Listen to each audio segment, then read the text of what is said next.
वेश्मपायन जी जन्मेजय को कथा सुनाते हुए कहते हैं, कच्छ जब दैत्य गुरु शुक्राचार्य से संजीवनी विद्या सिखाया, इससे देवताओं को बड़ी प्रसन्नता हुई। उन्होंने कच्छ से वह विद्या सीख ली।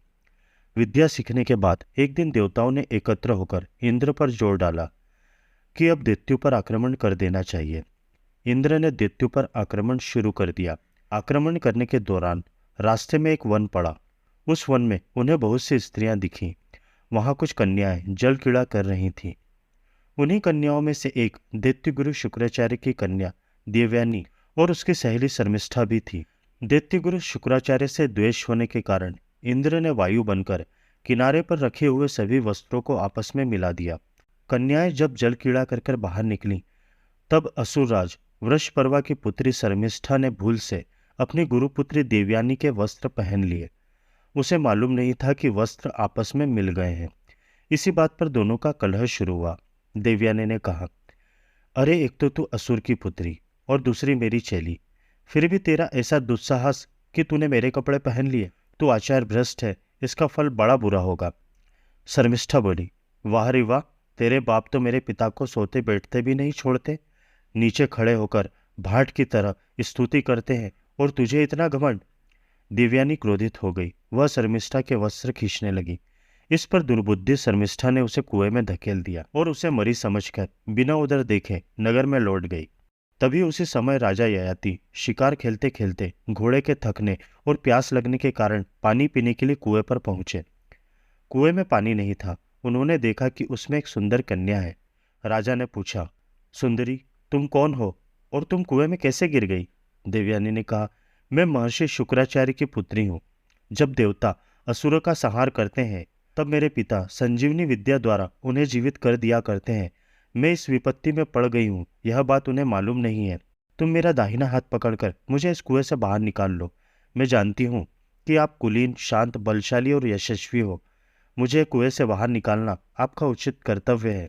ययाति ने उसे ब्राह्मण कन्या समझकर कुएं से बाहर निकाल दिया और उससे अनुमति लेकर अपनी राजधानी को लौट गए। तब देवयानी शोक से व्याकुल होकर अपने नगर को लौट आई और अपनी दासी से बोली, अरे दासी, मेरे पिता को जाकर कह दे, मैं अब असुरराज वृषपर्वा के नगर में नहीं जा सकती। दासी ने जाकर शुक्राचार्य से शर्मिष्ठा के व्यवहार का वर्णन किया। देवयानी की यह दुर्दशा सुनकर शुक्राचार्य को बड़ा दुख हुआ। वे अपनी लड़की के पास गए और अपनी पुत्री को हृदय से लगाकर कहने लगे, बेटी, सभी को अपने कर्मों के फलस्वरूप सुख दुख भोगना पड़ता है। जान पड़ता है कि तुमने कुछ अनुचित कार्य किया होगा, जिसका यह प्रायश्चित हुआ।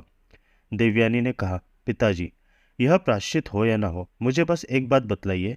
वृषपर्वा की बेटी ने क्रोध से आंखें लाल करके रूखे स्वर से कहा कि तेरे बाप तो हमारे भाट है। वे हमारी स्तुति करते हैं, हमसे भीख मांगते हैं और प्रतिग्रह लेते हैं।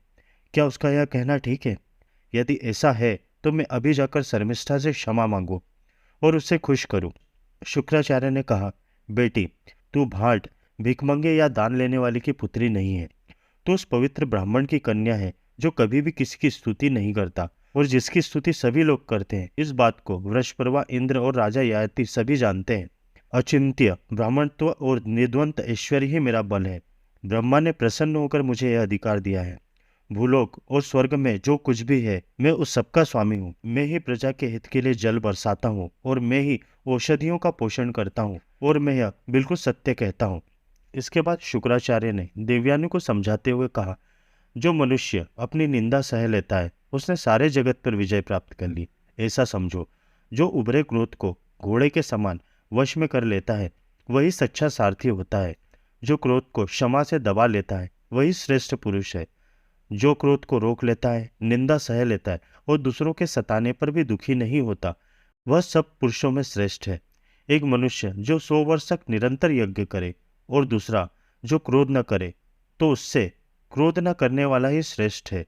मूर्ख बच्चे तो आपस में वेर विरोध करते ही हैं।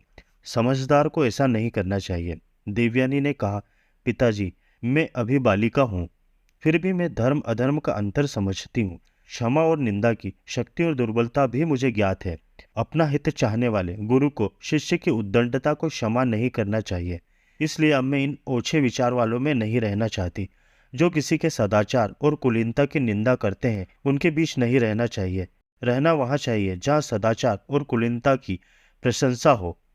देवयानी की बात सुनकर बिना कुछ सोचे समझे शुक्राचार्य वृषपर्वा की सभा में गए और क्रोधपूर्वक बोले, राजन, जो अधर्म करते हैं उन्हें चाहे तत्काल उसका फल न मिले, लेकिन धीरे धीरे उनकी जड़ कटना शुरू हो जाती है। एक तो तुम लोगों ने देवगुरु बृहस्पति के पुत्र कच्छ की हत्या की और अब मेरी पुत्री के वध की भी चेष्टा की। अब मैं तुम्हारे देश में नहीं रह सकता, मैं तुम्हें छोड़कर जाता हूँ। मालूम होता है तुम मुझे व्यर्थ में बकवाद करने वाले समझते हो, इसी से अपने अपराध को न रोककर उसकी उपेक्षा कर रहे हो। वृषपर्वा ने कहा, भगवान, मैंने तो कभी आपको झूठा या अधार्मिक नहीं माना। आप में तो सत्य और धर्म प्रतिष्ठित है। यदि आप हमें छोड़कर चले जाएंगे तो हम समुद्र में डूब मरेंगे। आपके अतिरिक्त हमारा कोई और सहारा नहीं है। शुक्राचार्य ने कहा, देखो भाई, चाहे तुम समुद्र में डूब मरो अथवा अज्ञात देश में चले जाओ, मैं अपनी प्यारी पुत्री का तिरस्कार नहीं सह सकता। मेरे प्राण उसी में बसते हैं। तुम अपना भला चाहते हो तो उसे प्रसन्न करो। वृषपर्वा ने देवयानी के पास जाकर कहा, देवी, मैं तुम्हें मुंह मांगी वस्तु दूंगा, प्रसन्न हो जाओ। देवयानी ने कहा, शर्मिष्ठा अगर 1000 दासियों के साथ मेरी सेवा करे, जहां मैं जाऊं वह मेरा अनुगमन करे, तो मैं प्रसन्न हूं। वृषपर्वा ने धात्री के द्वारा शर्मिष्ठा के पास संदेश भेज दिया। उसने शर्मिष्ठा से कहा, कल्याणी, उठ, अपनी जाति का हित कर। शुक्राचार्य अपने शिष्यों को छोड़कर जाना चाहते हैं, तू चलकर देवयानी की इच्छा पूर्ण कर। शर्मिष्ठा ने कहा, मुझे स्वीकार है। आचार्य और देवयानी यहाँ से न जाए, मैं उनकी सब इच्छाएं पूरी करूंगी। शर्मिष्ठा दासी के रूप में देवयानी के पास उपस्थित हुई और प्रार्थना की कि मैं यहाँ और तुम्हारे ससुराल में भी तुम्हारी सेवा करूंगी। देवयानी ने कहा, क्यों जी, मैं तो तुम्हारे पिता के भिखमंगे, भाट और दान लेने वाले की लड़की हूँ, और तुम बड़े बाप की बेटी अब मेरी दासी बनकर कैसे रहोगी? शर्मिष्ठा ने कहा, जैसे बने वैसे। विपदग्रस्त जाति की रक्षा करनी चाहिए, यही सोचकर मैं तुम्हारी दासी हो गई हूँ। मैं विवाह के बाद भी तुम्हारे साथ चलकर तुम्हारी सेवा करूंगी। तब देवयानी प्रसन्न हो गई और शुक्राचार्य के साथ अपने आश्रम पर लौट आई। इसके आगे की कहानी में देवयानी का विवाह राजा ययाति से होता है और देवयानी के साथ शर्मिष्ठा भी राजा ययाति के महल में दासी के रूप में जाती है। कुछ वर्ष बाद राजा ययाति और देवयानी की संतान उत्पन्न होती है और उसके बाद दासी बनी शर्मिष्ठा राजा ययाति को अपने प्रेम के जाल में फंसाकर राजा ययाति से संतान उत्पन्न कर लेती है। इसके आगे की कहानी जानने के लिए हमारे चैनल को सब्सक्राइब कर लीजिए और अगर वीडियो पसंद आया हो तो इस वीडियो को लाइक कीजिएगा। धन्यवाद।